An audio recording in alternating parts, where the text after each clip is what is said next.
Yes. And she claims that it is mine. More than that, she accuses you of taking advantage of her. The blue eyes widened in an expression of injured innocence. Taking advantage?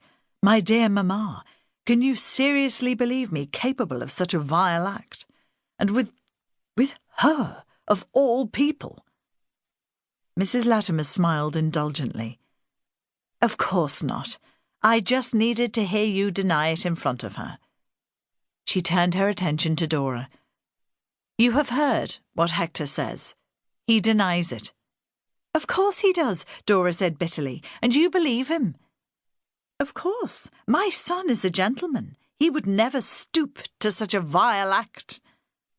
And yet it is the truth, and I have the proof of it here in my belly. Disgusting creature! Get out of this house! You have no place here any more. But where shall I go?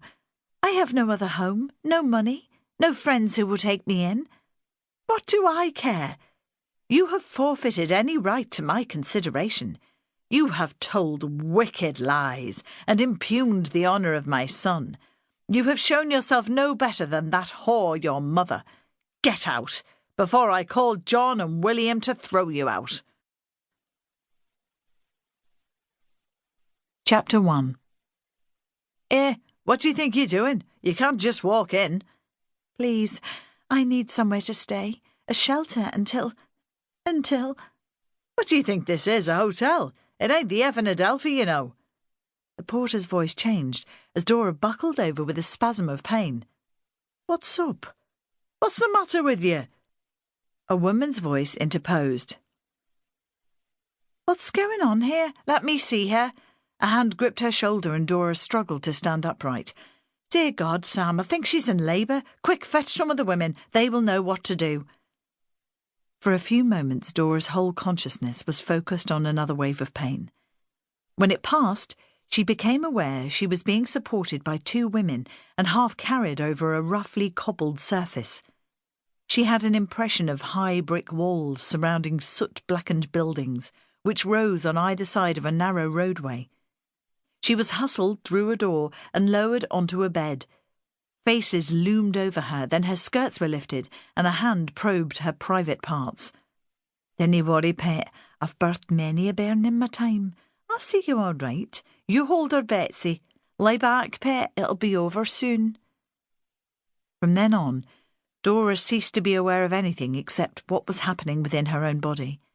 Her muscles had taken on a separate life, over which she had no control. The pain ebbed and flowed, grew stronger and then eased. Time lost all meaning and resolved into an eternity of struggle. Dimly she heard voices. It's taken too long. She doesn't have the strength, poor girl. Is there nothing we can do? Give me some oil. I'll have to drag the child out of her. She screamed as a hand was inserted into her vagina. Push now! Push! Came the command, and there was a sensation as if her body was being ripped apart. Voices above her cried out in relief and celebration. It's a boy, a fine, strong child. See? See, you have a son. A bundle was thrust into her arms, but she did not have the strength to hold it. Finally, she could allow herself to sink into oblivion. When consciousness returned, she knew she was in a different place. It was the smell that penetrated her mind first, a sharp, acrid odour of urine and excrement and decay. She opened her eyes. She was in a large, dimly lit space, and she was not alone. There were rustles and groans and the low mutter of voices. She turned her head. She was lying on a low pallet, and stretched away on either side were other similar beds, each occupied by a hunched figure. On the floor there was a layer of straw. From the quality of the light, she guessed it was night or very early morning. She became aware of a raging thirst.